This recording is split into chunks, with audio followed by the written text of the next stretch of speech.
Bana yarna South Africa ni kopala tsana lo morishiti.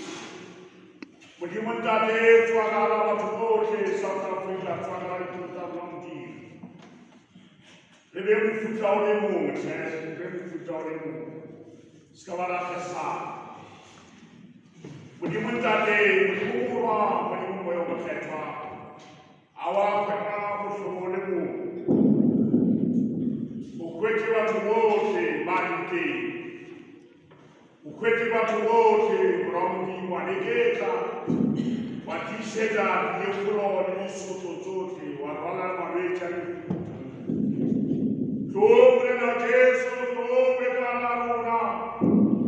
Umoneke bombebi ni barutuye bakuru aikaisa ukona.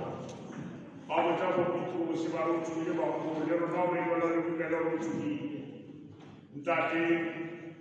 Ntate, mudima mengajarkan dan memang ntate, leda tidak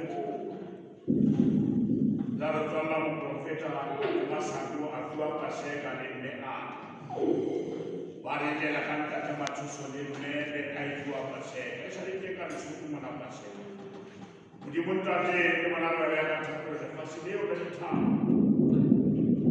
Faz la mukuru mantupa, faz la matita, jago pantate kapisya khayaena. Budi morewe kukubetu sibamudo bamandi kita bakuri semua. Budi mojago pa kwa site musito mwanata. So mwana Yesu tusibili chekena na mama wakati pala. Kwa kokala kukile tuntate hapo kwa kokala basiri tunakile bisiri.